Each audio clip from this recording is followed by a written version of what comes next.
Here's a fun fact. Except for the modern zoo, there never were any native lions roaming or found in Singapura.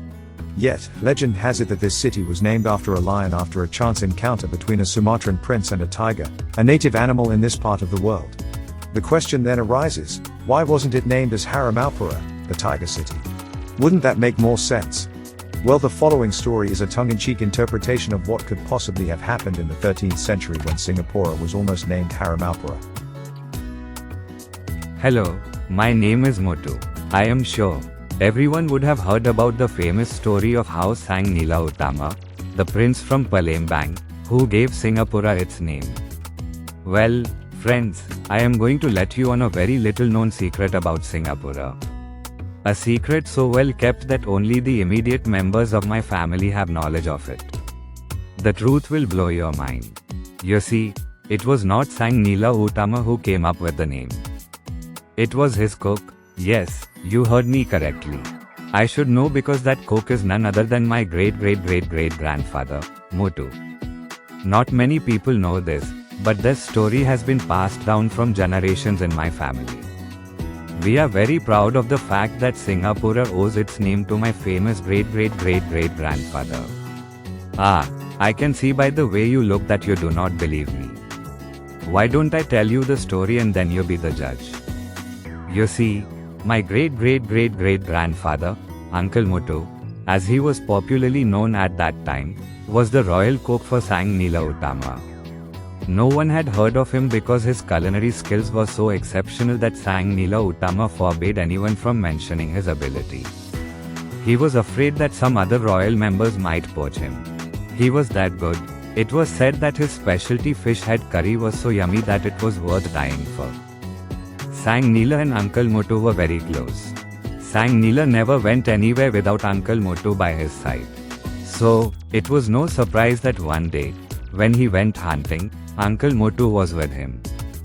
They were walking along the jungle footpath and talking about life in general when they heard some movement. They soon came upon a beautiful deer in the undergrowth ahead. Sang Nila Utama, without hesitation, quickly drew his bow, took aim and let his arrow fly. As usual, to no one's surprise, he missed the deer completely. This happens often.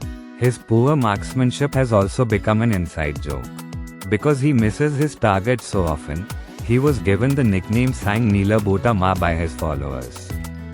Buta, as you know, means blind in the native Malay language. Luckily, Sang Nila was blissfully unaware of this. It was strictly kept as a private joke among his followers. Uncle Motu, however, strongly suspects that Sang Nila knows that his followers gossip about him and makes fun of his marksmanship, but he pretends not to know. Meanwhile, the deer had run away and everyone soon gave chase. However, again, as usual, they lost sight of the deer.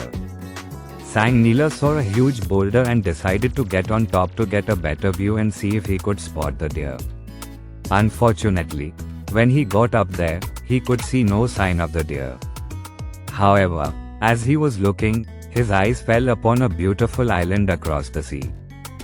Uncle Muthu, I see a beautiful island over there. There are some fishing boats near it. What is the name of that island? That island is called Temasek, Your Highness. It is a seaport. Most of the people living there are fishermen. You can get very fresh and cheap fish there. When I make you my special fish head curry, that's where I get the fresh fish from. Temasek? How come I have never heard of this island? Alright, Uncle Muthu, prepare a ship to bring us over there immediately. I want to go and see this island for myself. Soon, Sang Nila Utama, Uncle Motu and his loyal men set sail on a ship to Temasek. The weather did not look promising, with signs of a storm approaching, but they carried on anyway. However, along the way, as expected, they were suddenly caught in a freak violent storm. Fearing for their lives, they threw their food and belongings overboard to appease the sea. But the storm continued unabated. Then, wise Uncle Motu suggested that Sang Nila Utama offer his crown to the sea as well. When Sang Nila Utama threw his crown overboard, the storm immediately subsided, much to everyone's relief. That was a close shave. Thank God Uncle Muthu's suggestion to offer the crown to the sea worked. Looks like it's all smooth sailing now. After some time, they reached the island of Temasek. Sang Nila Utama decided to explore the island. He talked to the fishermen and was pleased that they were hardworking and very welcoming. The more he explored the island, the more he fell in love with it. He then decided to make Temasek his home. As they were walking along the path in the undergrowth, they suddenly heard a menacing growl. Uncle Muthu, recognizing the sound, immediately raised his hand to signal them to stop. Ahead of them, they saw a strange but majestic creature in the distance among the trees. Sang Nila Utama was mesmerized. He had never seen such a majestic creature in his life. What's that, Uncle Muthu? That's a Harimau, Your Highness.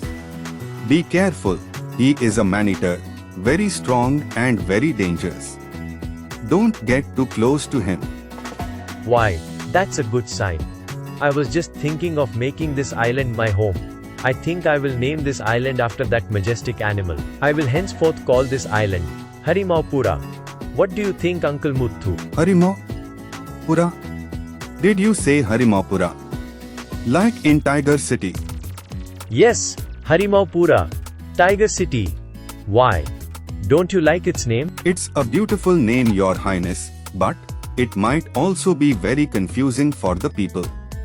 You see, Temasek's, Harimaupura's neighboring country, Malay, also has the Harimau as its national symbol, Your Highness. It is even in their coat of arms. To have two countries so close together, sharing the same national symbol might be very disrespectful and very confusing. Oh, you might be right. I didn't know. But I need a new name for my new home. And I don't like Temasek. It sounds like some fish market. Actually, Uncle Muthu was not keen with the island being named Harimaupura.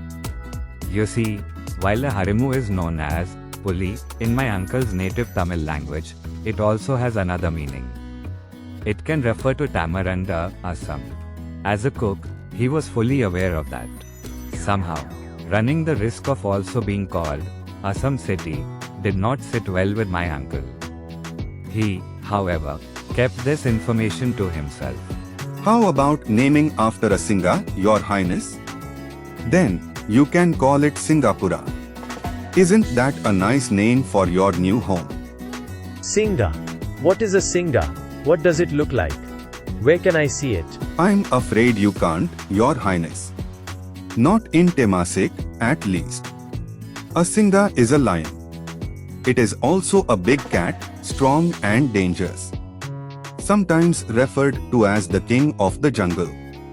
However, lions are only found in Africa and some parts of India where I came from. They are not native to this part of the world, I'm afraid. How can I name this island Singapura if there are no Singas to be found here?